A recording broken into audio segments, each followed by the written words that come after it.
Warning. This episode contains foul language and discussions of death, dying, religion, and mental illness.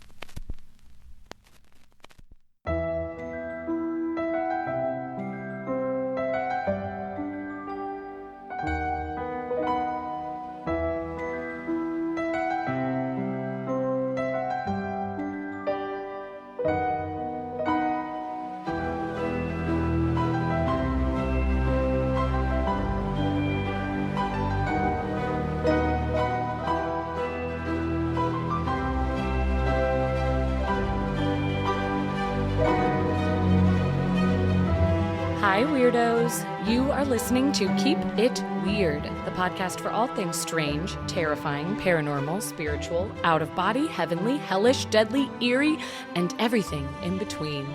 Each week, we sit down together from across the country and we talk about something weird.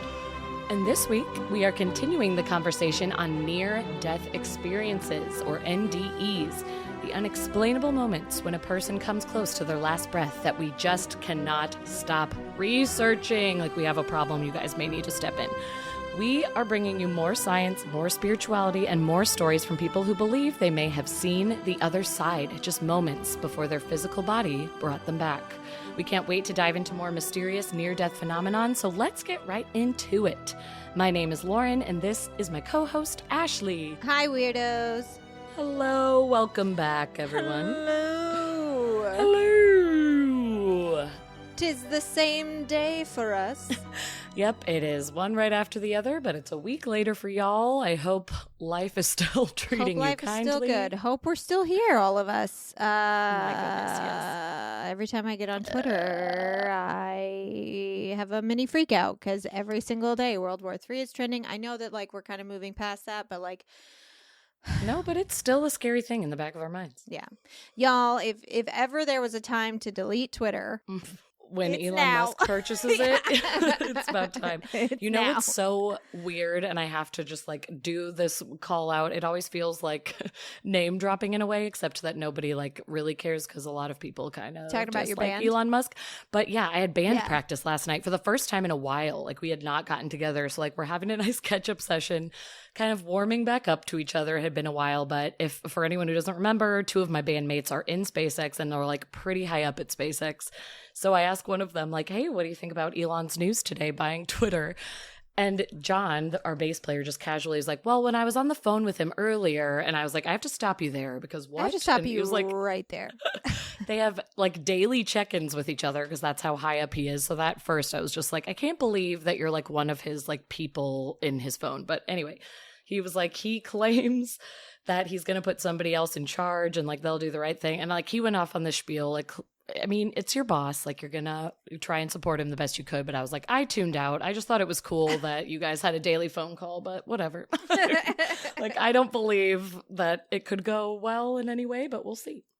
Yeah, I mean, I don't know. I'm just, at this point, I'm just glad that that's the platform that we're sometimes we're on there, sometimes we're not. Yes. So that if we do need to go, that's fine. Yep. It'll be fine to close that account and move in the other direction, or maybe it will actually be totally fine and Elon does a decent job with it. We'll see. Yeah, we'll see. But I do have to say, I have to give a shout out to a potential new listener, Kathleen Madigan. Oh my gosh, I forgot. My this amazing all-time moment. Favorite stand-up comedian, seriously, of all time, since I was in grade school and used to watch old episodes of Comedy Central Presents. Yes. And I discovered her very young as well. I love the 80s and I love the 90s on MTV.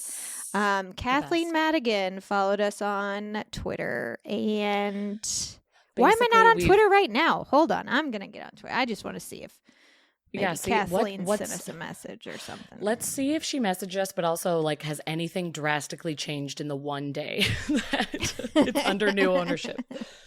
Okay. No, that was a huge deal for us, everybody. Kathleen Madigan is the best, and the fact that she noticed we exist is incredible. Yeah. really threw me for a loop. I took a screenshot of it. I will save that screenshot forever. Oh, yeah. I saved it. I saved it into my photos. I was like, stop. And I think I was screaming at the top of my lungs, especially because we've never known how to be people on Twitter. And she still found us. It's great. Oh, she's still following us. Well, that's such Okay, good good. news. She didn't give up. Kathleen. No, she didn't. And it's sort of a joke because, like, I don't know if she listens to our show as well, but I'm just very excited. It was definitely one of those weird moments for me as a creator where I was like, huh? You noticed me? Oh, also, sorry. I do need to give one more thank you, and then we really do need to dive in. Just because I should have said this on the last episode because this is coming out in like 2-3 weeks. Who knows? I have to thank everybody who gave me potty training advice. I got so many DMs, both on our Keep It Weird account, but even my personal, because I was like, I love that you guys find me over there too. And everyone gave me so many good tips, but also, even if it wasn't tips, it was just like good parental, like commiserating. Everybody messaged me and was just like, listen, it's hard and it sucks, but guess what? Like, I have a 10-year-old now and they know how to use the bathroom and like, you're going to get there. I was like, okay, thank you. So just thank you for your support. Our weirdos are the best and we're making it through. We still have a few poops in the pants, but we're gonna get past it. So thank you, everybody. Love you. Yeah, thank you guys. I mean, for, supporting my friend. And her child, bowel movements. Thank you. Because I could not give advice. It's fine. My cat did pee on the couch, though. So see, similarities, man. It's sort of the same. Hey, I mean, kittens and puppies, like they are a lot of work. There's some comparisons with toddlers, absolutely. And I love them as much as you love Wilder. No, I'm just kidding. I've never once thought about, like, what are my cats going to do if I die? If I die. I mean, like, obviously, I have the thought of, like, I hope I don't die as a secret and they starve, of course. Oh, yeah, of course. But, like, would they be fine if, like, it was just Joe? Yeah. Yes, they would. They'd be like, where's Mom? And he'd be like, she's never coming back. And they'd be like, all right. All right. Well, did you put food in my bowl? She was nice. Okay. Yeah. Clean the litter box, please. She was a nice lady, but like, let's get to getting. Let's go. Near-death experiences. Welcome back. Welcome back. Another one we wanted to touch on. It's very, very popular and actually seems to happen with most people dying, as hospice nurses will be the first to tell you. And that's the dying person seeing people who are not there. And more often than not, they report seeing loved ones in the room who had already passed, which I find interesting. Yes. For the argument that something is actually happening, but we'll get into it. But for example, I even have one, a real short one. And I don't know if I've told this on the show again, but as we said last episode, we're getting old. We're getting up there. So let us have this. Sorry about it. When my grandma was passing, she kept telling my mom that they needed to get more chili for the boys. And my grandpa was the fire chief of my hometown, and my grandma would often feed his men, his firemen, and she was seeing them, his men, in the room with her on her last few days. And I remember you telling me that. I like to think that they were keeping her company while he was getting things ready for her on the other side. Like he was like, go get her, boys. And like they came go and take stood care with of my her. woman. Yeah. Yes. While he, fluffed the pillows and lit the candles and all that stuff. No, that's a beautiful one. And we actually had a lot of you write in to tell us your experiences like this. And I just want to thank you guys so much. A lot of y'all's grandmas got to see their husbands within the last week of their life. And I think that's the most romantic thing I've ever heard. The most romantic thing. It's like, okay, love is not dead. We can have hope in the world. This is beautiful. It's so good. But Lauren, what does science say about this experience? Again, it's tough because you're like, man, like there cannot be an explanation for this, because it happens so often. I mean, especially go listen to any bonus episode with my sister, any of the ones Julia and I do. Like it is just countless stories of seeing your dead loved ones in the room with you right before you pass. And Julia sitting there as the hospice nurse as they're like, hey, do you see Frank over there? And she's like, oh no. Like, what are you saying? Oh no, Frank.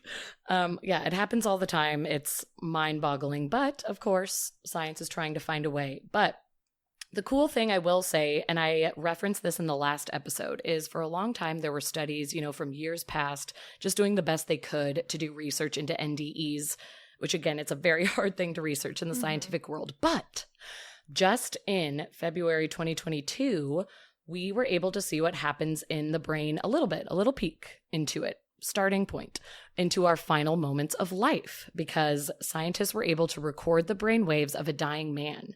He appeared to go through a sudden flash of memories seconds before and after his heart stopped beating, and it is the first of its kind study suggesting that we may experience a huge flood of memories and pictures of our entire life when we die.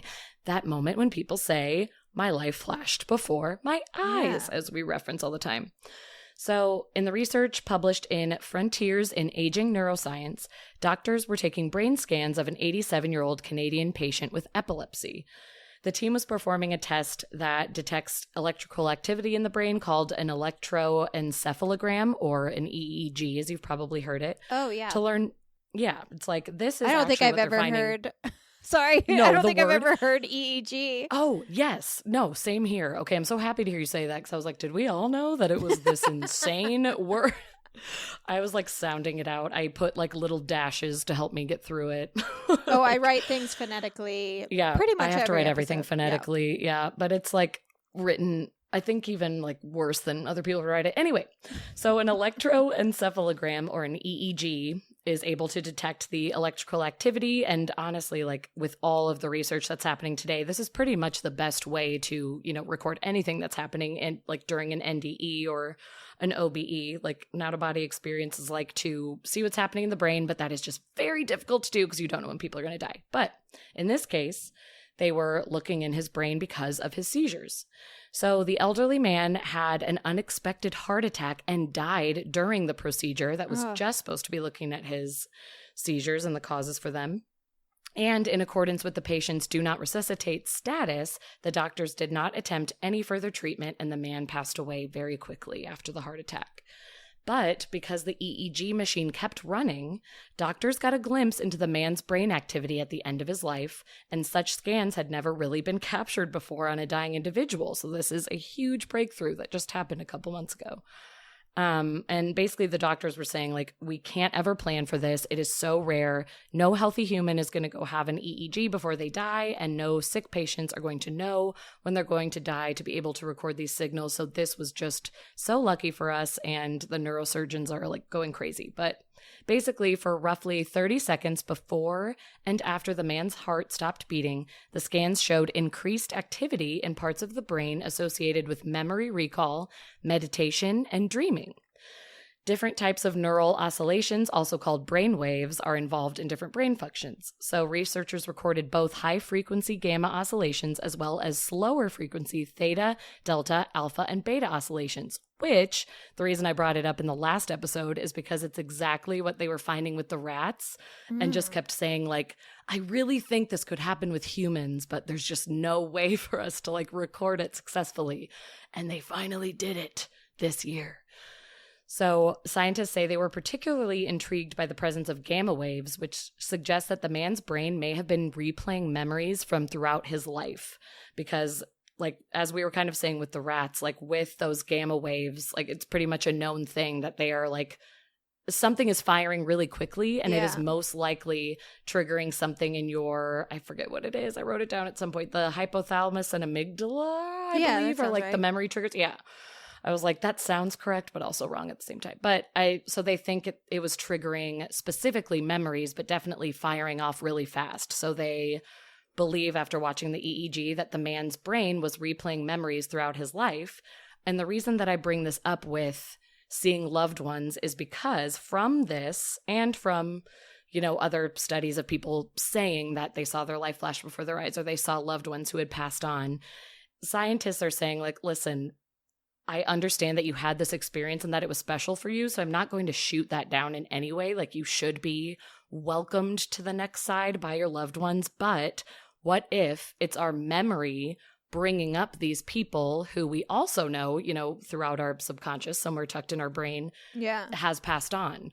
So as our body realizes it's dying, it's bringing those people to the forefront and saying like, oh yeah, this other person who passed on, look at them. They're doing pretty well. They're going to take care of you.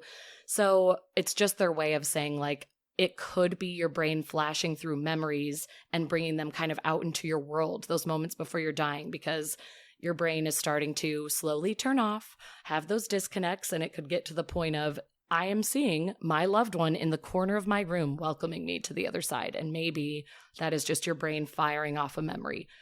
That is sort of what they're trying to go towards. But either way, it's amazing that they recorded that brain scan while that guy was dying. No kidding. Because it is exactly what they have been waiting to capture. But also, why don't they? I mean, I know that we don't execute people that much anymore, so maybe that's why. But we execute people. Ashley, good point. Yes. That is such a good point. And it's not like those people have any fucking rights at that point. No. Like, slap it's something a horrible up to their thing brain to say, and but you know what I mean? Like, you could make it so optional, I guess, you know, but True. Like maybe they really don't want it, but kind of see what goes on in their brain just to see if like those things are firing off. Well, and I wonder if it would, I wonder if it would have to be like a natural sort of death. Because I know with like lethal injection, you're given a sedative first. So it might not do the same thing. And my argument against science. As you should have one. No, the only thing that doesn't explain to me is like this was like days before my grandma passed. It's usually like in the week leading up to so-and-so's death, they kept saying they were seeing people in the room. Yes, and I agree with you there. The only difference with this one, and I think there was a moment where they touched on that, this guy was not expecting to die, and it wasn't slow. I think it's because it was such like a, oh shoot, this is out of nowhere. It was sped up a bit with the memories, but there is a theory. There's a theory that if people are gradually dying, even if it's like within the week, they may start having these like weird brain activities because the brain is like kind of shutting off like one sector at a time. I'm imagining like the lights slowly going off in like a long hallway. Some like a custodian going through and turning off all the lights. Yes, so it's like it's happening a little more slowly. Okay. However, that is just a theory, but of course, that is one thing I have to argue with you, I have to debate. No, that's a good explanation. There's a cat trying to get into my room. Is it Frankie? Sure sounds like it, little gremlin. Well, before I get into my portion, I did want to share an experience from Andrea C. And I'm going to try real hard not to cry when I read this because I think it's just one of the most beautiful stories I've ever heard. So Andrea C. says, this happened in the year 2008. My grandfather was admitted to the hospital due to the fact that he was feeling very ill. Upon further investigation of the medical staff, it was discovered that a vein had detached from my grandfather's heart, and he refused the option of an operation. After 2 days in the hospital, my grandfather was admitted to hospice, and from the time my grandfather entered hospice, I was with him most of that time. The first night, at around 11:30 p.m., I turned off the light as he was sleeping and assured him that I would be right next to him. I was lying on a couch that was in the room next to the bed, and a little after midnight, he began telling me he loved me many times over and over. Right after that, I smelled cigarette smoke, which I thought was odd, and upon smelling the smoke, I then sensed someone pass by me. I opened my eyes thinking the nurse had stepped in, but no one was there. I closed my eyes again, and I felt the presence of what felt like many people walking past me. My grandfather then started talking. I kept my eyes closed, and I just listened. He said in a very surprised voice, "I can't believe how beautiful you all look." He said it in awe and more than once. He said, "Where did the baby go? Let me see the baby again." Then he said, "Where did Louis go?" Louis was a brother of his who was deceased for many years, and my grandma lost a child at birth. He then kept saying, I know, over and over again. And then he said to me, "Andrea, am I going to get better?" And I said something like, "Maybe in time," which I now regret saying.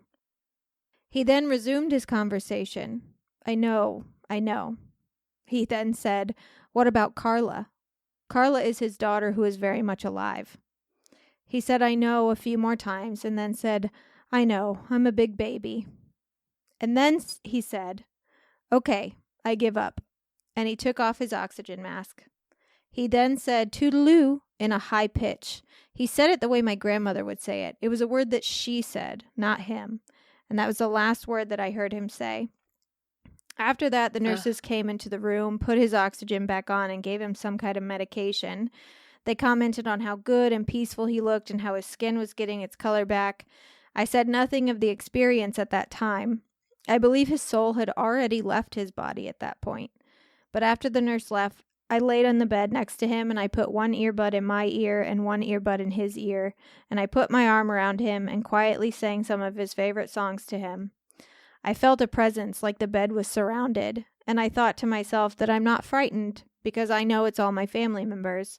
I feel so blessed to have been able to witness this, and I have shared it with many people. Oh my gosh. I have a huge lump in my throat. I'm like, if only we could all be so lucky to be able to die this way. Right. What a beautiful, beautiful moment. I just think it's interesting. Mostly the toodaloo for me. The toodaloo was strange. That was so sweet. I just think, the fact that he was having some sort of back and forth conversation where they were saying something to him, and it was very clear that he was asking, let me see the baby again. Right. His wife had died before him, years before him, and obviously she had lost a child at birth. So, the fact that, she may have been there with a baby and asking, what about Carla? Basically saying, well, I can't die. What about my daughter? And them saying, she's fine. Yeah. You have to. Oh, you have to. And the spiritual argument for this, I mean, this is probably one of the more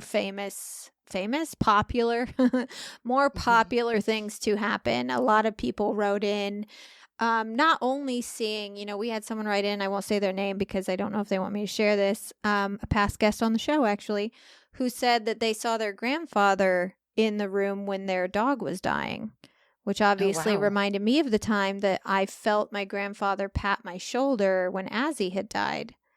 So it's not just, that the dying person has these experiences. It also seems, it also seems like the people surrounding them have experiences like this as well. Right. That's why it feels like it's absolutely something else that we just can't explain. And the spiritual argument is that when it's our time to go, the people we loved in our lives and maybe even in past lives will gather to help you with the process, because out of everything, death is the hardest thing you'll ever do. I don't think it matters how spiritual you are or how much faith you have that you get to go to heaven. It's very difficult to let go of this life and to let go of our bodies. Sure. It's scary. It's often painful. You don't want to say goodbye to the people you have left if you're lucky enough to have them. So I could see it being an important thing, even for advanced beings, to be present in those times to assist in the transition.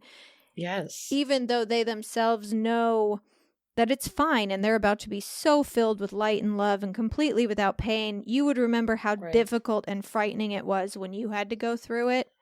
Exactly. That you want to be there for the next person to welcome them in and say, you're going to be okay. Mm-hmm. You're coming over here and we can be together. It's just, it's giving them that assistance to say, you can also feel that warm, fuzzy, euphoric feeling and just come see me. Do you have any stories? I do. I have two. Yeah. This one is really short that I'll read first. Okay. This is a listener who just wanted to go by B. Hey, B. The letter B. B says, my brother-in-law was dying. He awoke from a nap and asked his wife if she had seen who had pinched his toe and woke him up. She replied that no one had been in the room but her, and he said that he was pretty sure that it had been his mom, who was deceased. And that was how she used to wake him up for school every single day. He said that he had seen her leave the room and that she had long black hair like she did when he was young. In a short while, he seemed to focus on the foot of his bed and the foot of his bed only. He slowly got a smile on his face, looked the most peaceful I had ever seen him, and then he closed his eyes and peacefully passed away. Wow. And I just love that his mom came in to pinch his toes. Oh, that just melted me. It's so short and sweet, but I had to read it because I was like, I feel like my mom used to, I don't think it was a toe pinch, but she would always grab like my leg. Like she would walk up to the end of my bed and like shake my leg to wake me up every day. So I feel like if that was happening to me on my deathbed, I would just lose my mind. So I'd be like, Mom, did you come to shake my leg for school? Like she was giving him a toe pinch to be like, hey, come like, on. This is my loving way of saying like, you're good to go. Yeah. And like part of that definitely seemed like the memories thing about how like memories of his mom doing that would seem so real that he would think. But the thing that I find interesting is when they see them in the room that they're currently in, because in a lot of times they're in a hospital or they're in, they're having memories of like their childhood bedroom. But like the fact that he can clearly, it seems like they can see something in the room. He saw her in the room and then exiting the room as well. Yeah, that's the part that like the science facts, like I get what they're saying with the memories, but that doesn't necessarily really play into why am I seeing them in the room right now, welcoming me with open arms. And I'm sure there could be some other way to point to, well, again, it's like the brain is misfiring in this way, but I don't know. It just feels...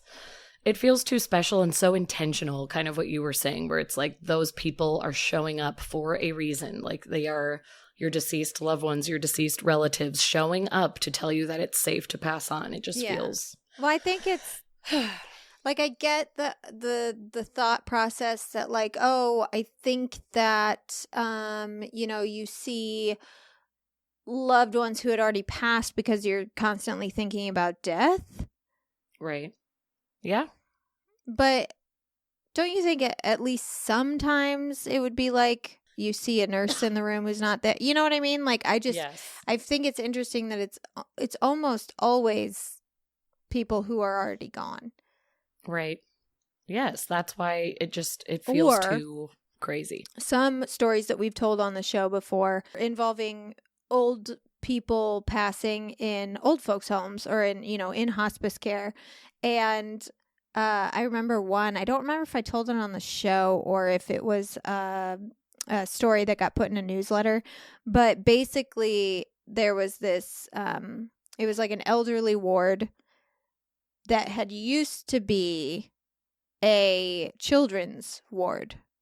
Mm-hmm. And a lot of old people before they died would talk about the children in their room. Seeing kids, yes. And that doesn't fit the bill. No, that fits nothing. It's like, who are these kids? Yeah.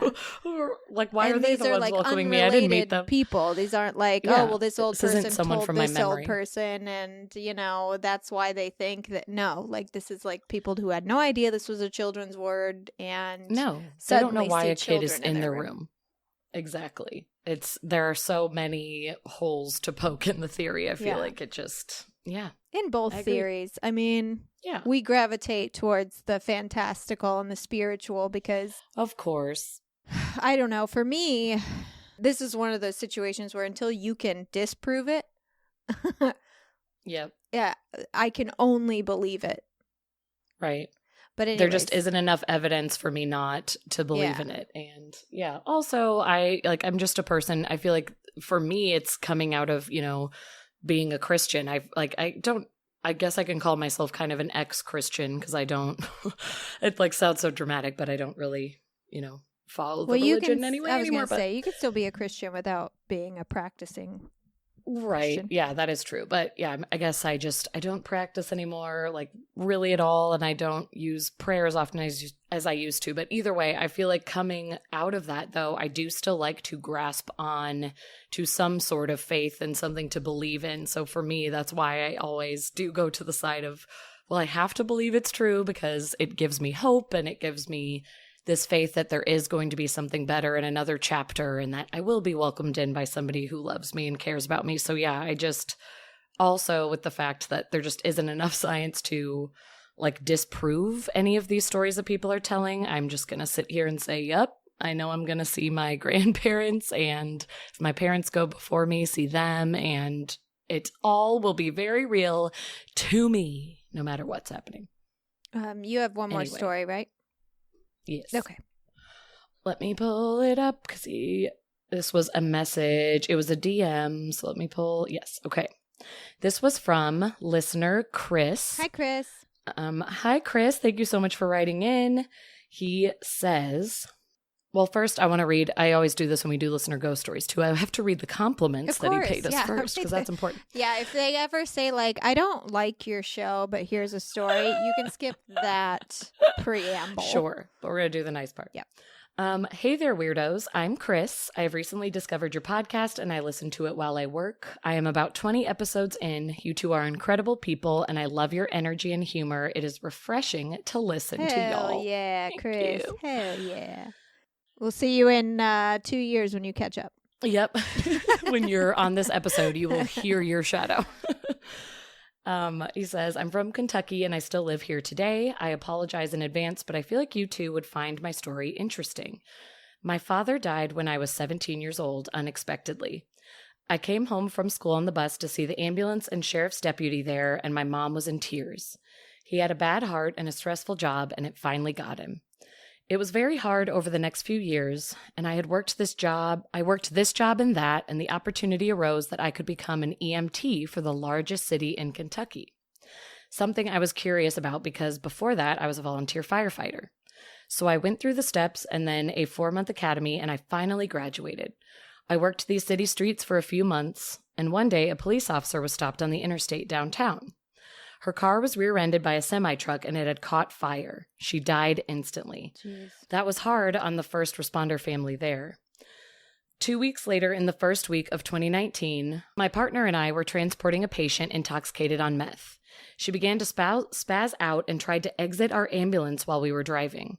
I told my partner to pull over and help me. He pulled over, turned on the lights, and got in the back. And that's all I remember.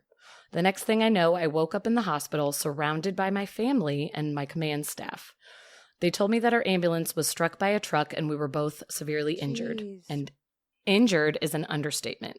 We were struck by a dump truck who allegedly was speeding and completely overloaded. Our ambulance was ripped in half and my partner and myself were both ejected from the vehicle. He was thrown about 15 feet. I was thrown directly down between the two vehicles. I think that was towards the end of the impact because the two vehicles were pushed into a semi-truck and then into 4 cars. Oh my gosh.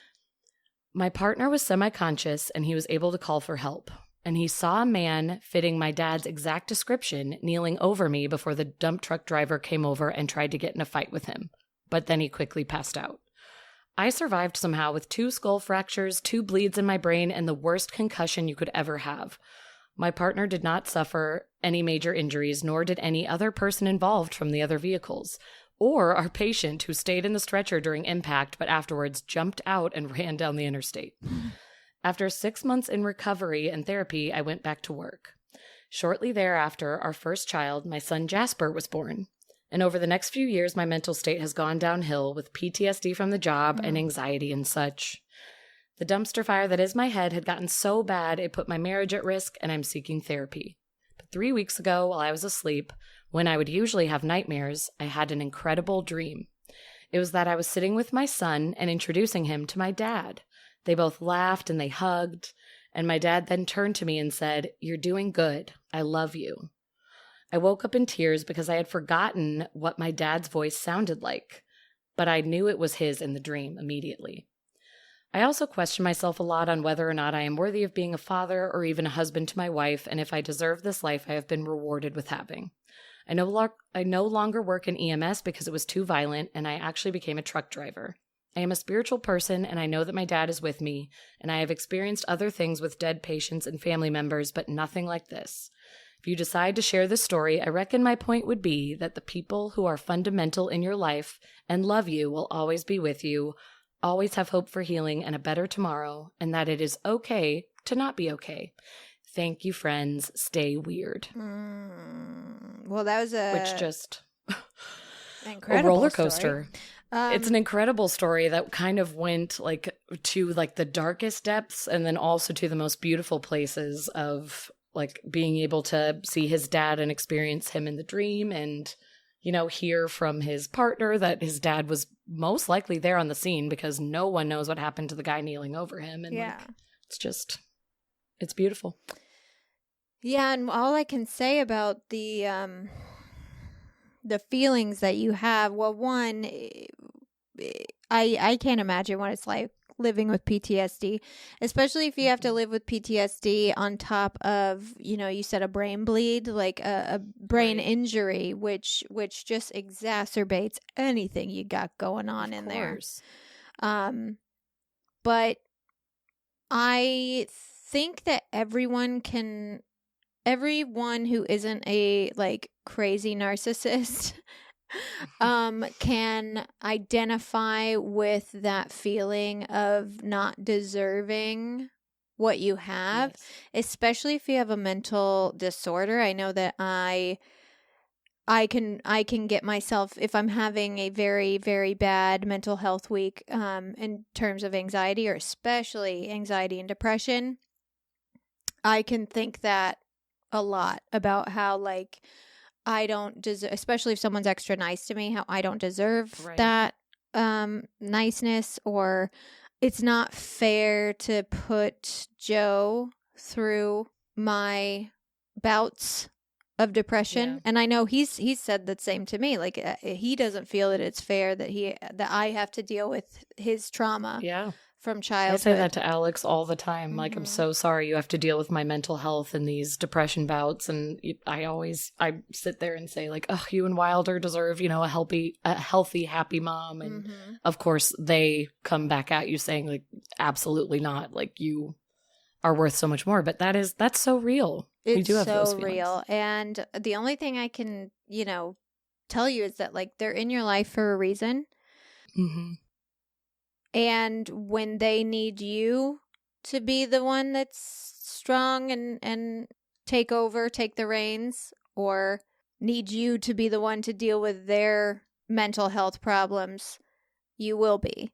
And that's sort of the exchange, especially I know that it must feel really hard, especially if you are someone who is, quote unquote, mentally unhealthy or mentally unwell, living with someone who doesn't suffer from that. Like, I don't know what that's like. I luckily at least have Joe, who is just as fucked up. So we we get the you can understand each other a little better. Like, we have the pleasure of constantly switching off, like when he's having it hard, or when he's reacting a certain way towards me. Like, it's sort of like, don't worry, because I'm going to be there tomorrow. So now today I got to be the real strong one. And someone will always step up when they need Exactly. I do feel like everything happens for a reason, and we find each other for a reason. And especially if it's a child that you have, like, they are your child for a reason. Of all the different ways that could have happened, it created that being. It's not a mistake. Right. So. And yeah, I mean, your feelings are valid. Like, totally. we can't sit here and say, like, of course, everyone who loves you probably wants to grab you and say, like, you're worth it, you're enough, all of that. And sometimes you just can't help it. Your feelings are valid. We feel them too. Many people feel them as well. It is so real. Like, imposter syndrome can exist in many ways, whether it's in your job or your family, and just thinking, I don't deserve this, I'm not capable of this, all of that. But just know, like, you became a father for a reason, and, like, this child is yours. And I know we're outsiders, but I am sure you're doing an amazing job and being an amazing father. And just think of how special it was to see your father in that dream, or, in those instances that it felt like the craziest thing in the world that he was even appearing, or could say, I love you, you're doing good. Like, you can also be that for your son in some way, and be that encouragement. And I don't even know, like, how to wrap that up, but just know that you can be that father in the same way that yours appeared for you. And I'm also so glad you got to hear your dad's voice again. That's very special. Seriously. I think about that, about how I think I'm going to, like, call my parents and be like, can you guys leave me a voicemail that I can save now that I technologically know how to do that? Because, like, if I could have a voicemail from my grandma,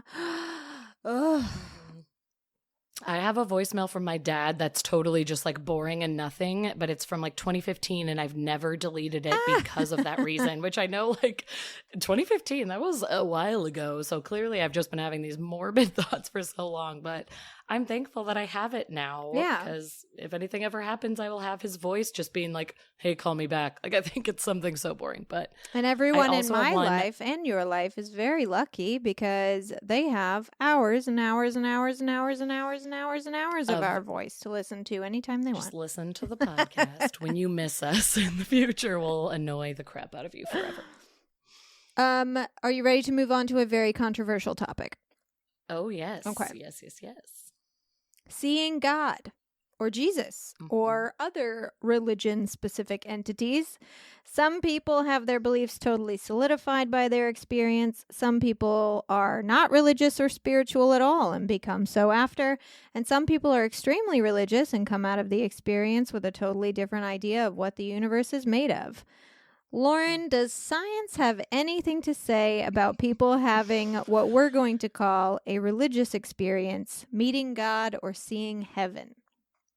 Oh, gosh. I mean, like, yes and no. It's kind of been the answer for this whole series with science, but just more of the same. Like, yes, again, I'm going to do the best that I can. There's at least like some theories that exist that can help explain, but they're trying with the explanations for when people see heaven or God. One of the things that scientists are trying to bring to the forefront is to look at people with Parkinson's disease, because a lot of Parkinson's patients have visions of ghosts or monsters or entities that they cannot explain. Really? And Parkinson's involves abnormal functioning of dopamine, a neurotransmitter that can evoke hallucinations.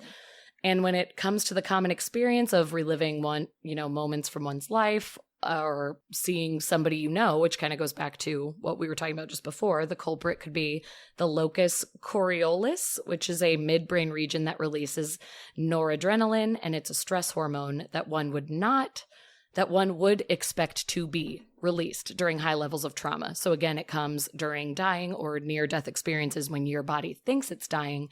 This can be released, and that can either trigger memories or it can trigger hallucinations. So they have looked at people with... what DMT is?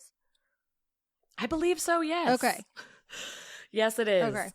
Because I saw DMT written in another article, and I was like, I always see people talking about DMT, but like, what's really going on? But well, yes, I don't know if anyone watched watched the latest season of Russian Doll. I haven't, but I can't wait. You posted about it. It is just as good as season 1, if not better.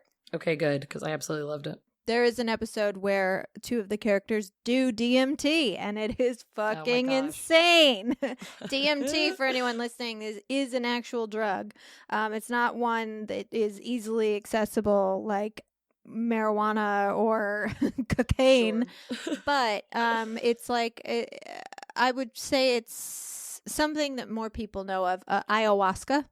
It's kind of on the same level as that, like extremely hallucinatory. Open your mind. Yeah, a flooding of dopamine, I believe, is what it does. But anyways, go on. Sorry. Yeah, can absolutely happen just in moments of stress to be, released in your mind. It's like it's doing that exact same thing. And it can be released during high levels of trauma to either emit high emotional moments or memory or, any of that. So it is believed by most scientists that because death can be a scary, surprising, confusing thing, it is the combination of a psychological and physiological response in our brain and body that is protecting us. And that's why we feel the euphoria. And that's why we get this flood of things, coming to our brain. And sometimes that euphoric sense that we get when all that dopamine is rushing in, we see what we believe is heaven or God waiting to welcome us with open arms. But it could absolutely be a hallucination or different things we've pieced together from our memory that equal, Jesus, God. Sometimes people say they see like a mother figure. It's not necessarily their mom, but it's like this version of what their mind thinks is a mom. Yeah, welcoming them in. And everything's kind of in this haze that they think, oh, I'm in paradise. This must be heaven. I'm seeing clouds. But people have seen these visions both when they believe they are dying, but they're not. And then also in people who were dead or their heart stopped for a little bit, but then were brought back to life. Right. And so that's why it is believed that it's more of a defense mechanism in the body to reduce the trauma.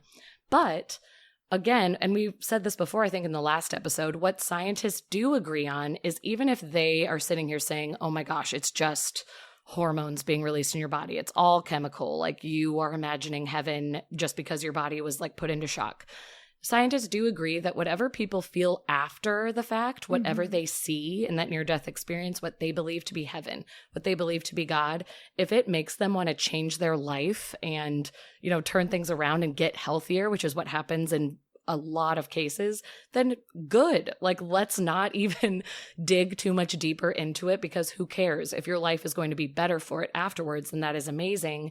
Your body did what it's supposed to do, which was protect you from trauma and show you a feeling of euphoria and show you your memories and show you what looks like paradise to you, whatever that may be. And so they're kind of like, I think this is beautiful and who cares what's actually happening. But there is a guy named Andrew Newberg, a neuroscientist, who puts forward the following scenario, which he emphasizes as a lot of guesswork, but putting things together that he's learned, that when people die, two parts of the brain that usually work in opposition to each other finally act cooperatively. The sympathetic nervous system, a web of nerves and neurons that run through the spinal cord and spread to virtually every organ in the body, is responsible for arousal or excitement, and it gets you ready for action. And then the parasympathetic system, with which the sympathetic system is entwined, calms you down and rejuvenates you. So in life, the turning on of one system promotes the shutting down of the other. The sympathetic nervous system kicks in when a car cuts you off on the highway. The parasympathetic system is in charge as you're falling asleep and relaxing. But in the brains of people having these mystical experiences, and most likely during death, both systems are fully turned on for one last, jolt, hurrah, giving a person a sensation both of slowing down, maybe being out of body, seeing things vividly, including memories of important people and past events. And it is possible that the visions of heaven are merely chemical and neurological events that occur all at the same time during death. Interesting. Well, and I wonder if that's something that the drugs like DMT and ayahuasca do as well, if they make those two sides of the brain work together simultaneously. That's kind of how it seems. Yeah. So that absolutely could be true. Wow. But yeah, I know. So many things could be happening. Well, I'm going to come at it from we are seeing things, we are going to a place when I'm talking about it, just because I myself have always stood by the opinion that you will put your beliefs onto whatever experience you have. Again, Going back to the biblical example I used earlier, an alien abduction experience could be seen as speaking to an angel if you're religious, and vice versa, though. Right. I could have a visitation or something, and I would be like, it was definitely aliens, when in reality, maybe it was a group of angels. But I don't believe in angels, so I would, be like, those are... Yep. And another example I've actually used on the show before is Mike Flanagan's Midnight Mass. It's a vampire, but... Mm-hmm. If you imbue the experience with your own personal beliefs, it becomes something divine. Yes, that's a very good example. But there are definitely a lot of experiences people have with entities belonging to different religious ideologies that definitely piqued my interest. And an argument for that is that it's possible for spirit to show you things that are comforting to you personally. And this can even go along with seeing loved ones surround you. It could just be that they know that you'd be comforted by seeing these faces, especially since the fact that when we die our soul would look like us is kind of preposterous when you think about it. Right. Our soul, this is just bone and skin. This is all the we're stuff just that in our a meat bag. Our souls, our ghosts, the whole Casper thing would make more sense. You know how you're like, yes, why does we would just be a Devin, white blob. why does Casper not look like Devin Sawa? He looks nothing like Devin Sawa because Devin Sawa was the meat bag. Meat. Yes. Anyway, regardless of what's really happening, here is a very crazy story I think you will enjoy from Alex S. It was a very long story, and I'm going to share the whole thing on our Facebook, but to summarize it, Alex says, this occurred about 5 years prior to my father's actual death and passing in 2009. At the time, my dad was a member of the Church of Latter-day Saints, but he was not always a clean-living and God-fearing man. He spent much of his 20s and 30s as an officer in the Hells Angels motorcycle club. In fact, he was one of the founding members of the Hells Angel chapter in the city where we lived. After becoming a churchgoer, my dad often joked that he went from being an angel to being a saint. My dad was also a very talented artist, and he painted many Christian and LDS Christian-themed oil paintings. In his 50s, after battling many mysterious, painful, and debilitating symptoms, he was eventually diagnosed with MS. His health quickly deteriorated. He lost the ability to walk. He could not move his hands well either. The MS took away his ability to paint as well as he used to. The disease progression attacked every part of his body, including his eyes, and it impacted his internal organs. One day, my dad had a flare-up bout with MS that was very similar to a stroke, and as a result, he was hospitalized and put on a ventilator. He was also unconscious and comatose. The doctors told my stepmother and me that my dad almost died, and we were told he was being kept alive by the machines, but they could not do this indefinitely. And we were asked if we knew what my dad's wishes were in terms of advanced directives. We would have to make a decision regarding life support. And as a family, we were unsure what to do because my dad told me that he wanted one thing and he told my mom that he wanted another. And we all wanted to respect what his actual wishes were. So the doctors told us they could decrease his pain medication and bring him out of a comatose state to attempt to communicate with him, but they warned that he would be in pain and would not be surprised if he succumbed to his illness and passed away by doing so. As a family, we all agreed to have my father's pain meds reduced and to bring him to consciousness to find out what he wanted to do. We knew he would not be able to talk, but we thought he would be able to communicate through blinking and pointing to letters and pre-written words that we put on an improvised communication board. Genius. Mm-hmm. It worked, and he was able to tell us. He clearly communicated he wanted to stay plugged in. When I saw him in that ICU room, he had a look of fear and terror in his eyes. My dad was the toughest man I knew. I had never seen him afraid before in my life. He had been in many life-threatening situations. He had even served time in prison, never batting an eye or having even a hint of fear. However, for this, he was clearly scared. Now, this is where I want to paraphrase. Essentially, his dad thought that he was visited by dark angels the night before, maybe possibly demons. He said that he had an incident that happened earlier in his life when he was with the Hells Angels, where he may have ended up killing these two men, and he had never confessed to this particular sin. So he asked for the stake president, which is essentially a priest in the LDS church, to come and allow him to confess. I went to see my dad the next morning. When I saw him, I could immediately tell something was different. The room was brighter, literally, and feeling-wise. My dad had a smile on his face in spite of the pain and still being on a ventilator. My dad typed and communicated, "I saw him," while smiling and laughing as best he could with a tube down his throat. I asked who, the stake president? He nodded his head yes, but then typed out, "No, I saw him." My dad communicated that I needed to buy him darker flesh tone paints. He let me know he had been painting Jesus all wrong all these years, and that Christ was darker than my dad expected. Prior to that, my dad, like most artists of European/Caucasian descent, had been painting the Messiah looking pretty ethnically white. As did everyone. My dad described him as looking very Middle Eastern, with darker hair, dark skin, and indicated his eyes were a greenish hue. My dad also shared that he was not skinny and weak looking. My dad stated that he had a vision/dream/visitation and that Jesus spoke directly to him. My dad let me know that he loved the Savior very much, and tears formed in my dad's eyes. My dad then shared that the Savior told him that he loved my dad very much, and he let my dad know that his sins were forgiven. My dad told me how he felt every day was a blessing and wanted to be plugged in and live right until the end, even if it meant suffering. Jesus told my dad it was not his time to be with him yet, and my dad told me via the communication board that Jesus told him he would be painting again in 5 years. My dad took it to mean that he would be cured of his MS in 5 years, but I took it to mean that he would be in the spirit world in 5 years. And if you remember at the beginning of the story, his dad did pass away 5 years after this experience.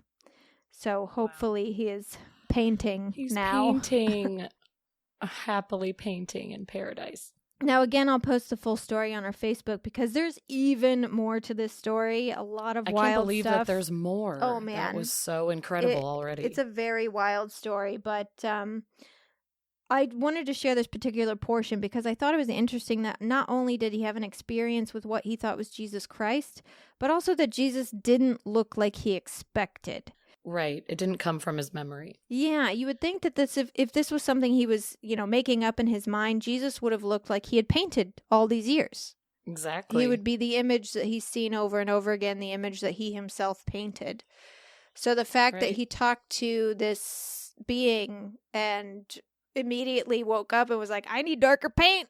Like, he doesn't look anything like I've been painting Jesus wrong all along. Yeah, his life was changed. And the fact that so he true. was able to say, like, it's not my time, even though the doctors were like, it's his fucking time. Like, he's about to die, blah, blah, blah, blah, blah. And he was like, no, like, I was told it's not my time. It's not time, and I'm fine. And he was. I mean, he passed away for 5 a few years. more years. Yeah. Wow. NDEs are often extremely spiritual experience despite what you believed prior to the experience. And there's a man named Peter Panagore who had an incredible NDE when he was 21 years old. He was ice climbing on a mountain in the Arctic, and he had had an accident and basically died on the side of this mountain. And the things he had to say about his experience are totally mind-blowing. He articulates it very well. He essentially met what he called a voice, but it was a voice that permeated his entire being. A vibration was another thing he called it. And he called it reality with a capital R, because the place he went, was reality. And this life on Earth in a human body was something totally different. He said it was like being in a 4D world and waking up in almost like a 2D, like an old black and white flickering cartoon, like Steamboat Willie style. Like, that's the difference in the feeling of where he went and where he came back to. Yeah. And he too suffered from PTSD from the experience. So, Chris, I think that maybe if you listen to some of Peter Panagore's experiences, he's done a lot of interviews. You can find them on YouTube. They're very fascinating. But he suffered PTSD from the whole experience. Obviously, it was a pretty stressful experience all around. Yes, sounds awful. Dying on the side of a mountain, but especially the NDE. And he explained that he was all right in the interior world. He was a meditator, which was something that he had actually learned in Catholic school, or at least during Catholic school, which is something I'd never heard before. I mean, it's not crazy. Like, prayer is essentially a form of medication that's concentrated, but I've never heard anyone say, like, I started meditating in Catholic school. It's like, what? No, I think he was just taking prayer to like the extreme, which is good. I love it. If it led to meditation, that's great. But anyway, inside, he was okay. He was fine. When he was meditating, he could almost reach closer to that place and he was okay, but he was struggling majorly with the exterior world, the outside world. Everything seemed fake and dull. So he would deal with his experience primarily through meditation because he would go into himself and feel more whole and connect to that place again. And this is something that a lot of people who channel spirit or channel beings in the afterlife have said, that this is all a play. It's all pretend. It's not real when compared to... This isn't the real. Yeah, what comes after. No, that's been said. Like, that is one of the things I read the most while I was doing research. And that's why, like, finding the scientific side was so difficult, is because many scientists and a lot of doctors, neurosurgeons, nurses who are in the medical field and are watching these things happen, they still were kind of on the other side of the belief because a few of them had gone through near-death experiences or, out-of-body experiences and came back saying, like, whatever I just saw is so real. Like, that is where I am going to end up. That's where I'm supposed to be.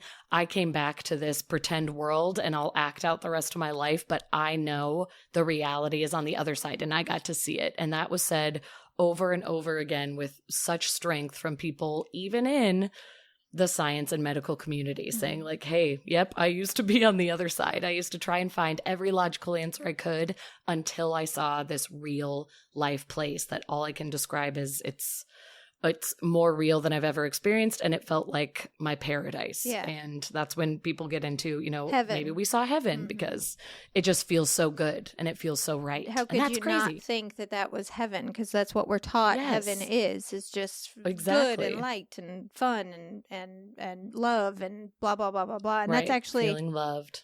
Something else I wanted to say. Peter Panagore has a book. It's called Heaven is Beautiful. He ended up in an institution at one point. But the only way he could deal with it is by really diving into himself and sharing his experiences, at first just with people who had similar stories, and then more and more the entire world. And his message, I think, is very powerful, and also something that I have found to be true of myself. And that is, what comes after is pure love. It's unconditional, and it's all-encompassing.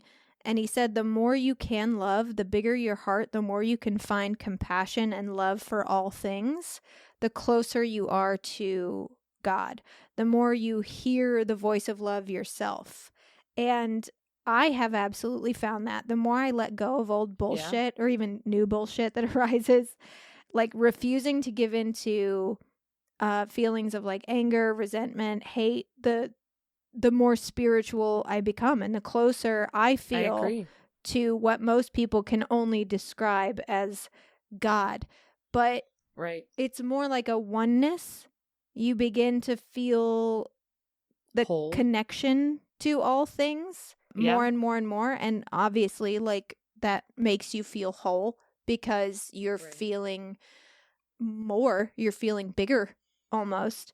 And some people would call that enlightenment. Not that I think I am an enlightened being. I do not. No, but I know what you mean. But you're working on getting there. That's the thing, is you are seeing that, like, you are capable of it when you are loving and letting go of the negatives. It's like when you can show other people love and compassion, that's what it's all about. I feel like we talked about that with Caitlin so much on the aliens episode.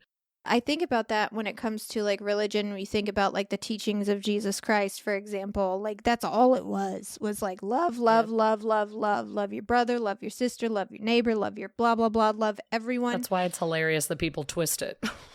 That's it. That's what I was thinking, because I was like, I don't think I'm enlightened, but I definitely know that I am closer to an enlightened being than people who, though they practice a religion that claims to be full of love regularly, they simply are unevolved in the sense that they do not have that love and that compassion. Like they say they do, they recite the words, but then they, vote to pass laws that are so that are hurting other people. Exactly. They don't know how to love every single person. They hoard wealth, which is not love. You know what I mean? And I went to a church regularly for 7 to 10 years, and I have never felt anywhere close to what I feel today in terms of a closeness or a connection to God. I don't like calling it God, but a big part of that, I think, but we all know what you mean, was getting away from the church and finding it myself. And you do that through things like meditation, sure, but also through meeting people that just naturally bring you closer to it. Yeah. The biggest problem that I had with church itself and with religion was the hypocrisy, was seeing people say love your brother and sister. We're all brothers and sisters in Christ. And then talking shit constantly about the actions people. Never matched up. Yeah. And it was just like, you don't love anyone. Right. Like, how could you be close to God?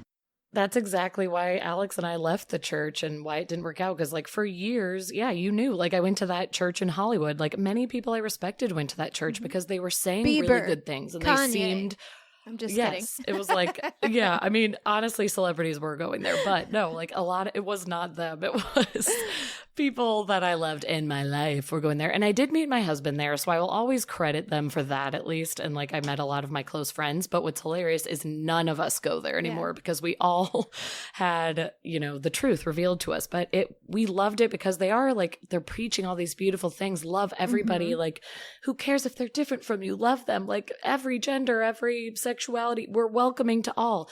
But then when you start getting on the inside, when we started, you know, like joining the volunteer staff and getting more and more involved, we saw the inner workings of the church and saw how ugly it was. And all the shit talking, like you said, everyone was talking bad about each other. They were trying to kick people out of the church. They weren't letting anybody who was gay actually serve on a team that like appeared to people. They could do like paperwork in the back, but they weren't allowed to be at the forefront. And that's when we were like, oh, okay.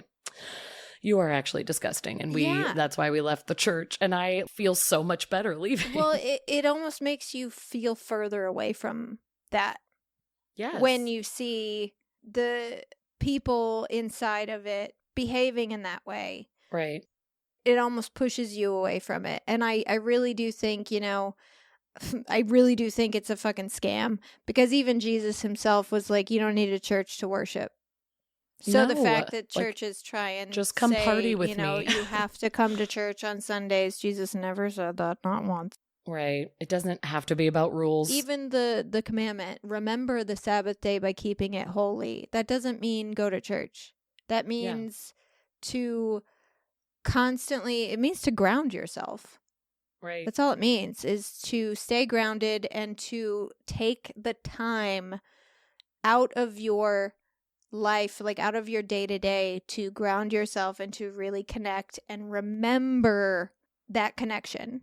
Yeah, and to rest and to meditate. Yeah. And, you know, if you pray, like to pray, it's for those times. It doesn't mean you have to be in a building. It doesn't mean you have to be singing hymns. Operating a church. Yeah, it is to ground yourself. And it's so funny because I look back and you're absolutely right. When I first left the church, I think all I had was negativity. And I was like, well, then I don't know what to think about God. I don't know what to think about religion. Am I a Christian? Am I this and this?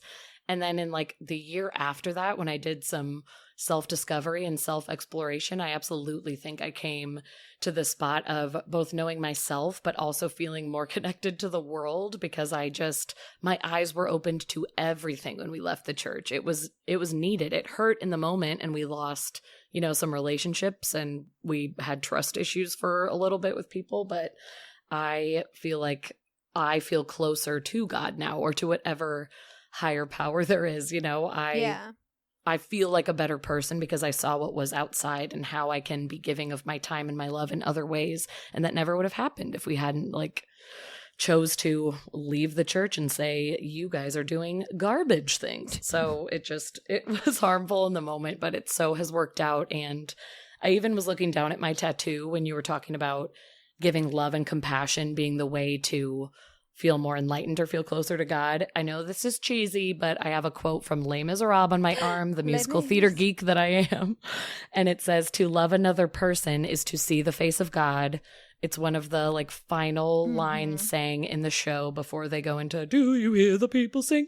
And it's so beautiful for so many reasons, but like part of the reason it's beautiful is because it's being sung by people who are deceased, trying to connect with their loved ones who are still alive, saying like, keep doing what you're doing, keep loving the way you're loving, because that is how you will see God. And I got it tattooed on my arm. And even though I, you know, am not in the church anymore and might not know how I feel even about the word of God, as we were saying earlier, I still love the quote because it is showing like, just to feel whole and to feel connected with the world and the universe that comes from when you love, when you give. And I like it a lot. Me too. Anyway. That's all the time we have this week for Keep It Weird. Thank you so much, as usual, for tuning into our show. I don't know if we solved anything. What do you guys think? I think we got to the bottom of it, Ashley. We cracked it. I think we cracked it. I'm pretty sure these 2 episodes will be studied forever, for a long time. I think we solved world hunger somewhere in there, too. Me Just too. go back and listen, everybody. It's fine. Except I'm starving and I can't wait to eat this pizza I'm about to cook in the oven. Ooh. If everything has gone as planned in our lives, that means you are listening to this on May 6th, which means next week we should have a guest. But, you know, life, love, the pursuit of happiness. We'll see where this journey takes us. Thank you all so much for being so cool with our major life transitions and our hiatuses. You really are the best fans a podcast could ever ask for, which is just one reason we'd love for you to follow us on social media at Keep It Weirdcast on Instagram, Twitter, and Facebook, and also join our Facebook group, Keep It Weird Podcast, because we get to share weird stuff with each other constantly and have discussions about all the things we talk about on this show. It's the best. Please consider donating to our Patreon if you haven't already. It's how we make the money to produce this show and supply you with free content for the past 5.5 years. You can find that at www.patreon.com/keepitweirdpodcast. And also buy and wear some of our merch by hitting up www.keepitweirdpodcast.com/merch. That link will take you to our TeePublic store where you can pick from 7 or 8, can never remember how many, different designs and get a t-shirt, tank top, hoodie, jacket, blanket, pillow cover, phone case, tote bag, or whatever your weird, creepy little heart desires. I get so many compliments on the tote. Just have to throw it out there. Like, you need to be carrying that on your shoulder. Get it immediately. Honestly, I need to get a tote. I believe I ordered myself a tote and then I gave it to you like an idiot. You did. You gifted it to me, but honestly, I deserve it because you never got me a We copy don't of have to talk a signed about copy. it again. She gave it to you guys, but so not to sorry. me. Anyway. For today's sign-off, I'm going to leave you with a quote from Dr. Ibn Alexander III, a neurosurgeon and author of the book Proof of Heaven, A Neurosurgeon's Journey into the Afterlife, in which he details one of his own NDEs along with many others. I truly was waiting for one of us to bring him up, so this is a great way to end. Dr. Alexander says, "Those who have had near-death experiences will tell you that the realm is far more real than this world, more crisp, vibrant, and alive." Thank you all for listening. We hope you find love and God and peace, and always keep it weird.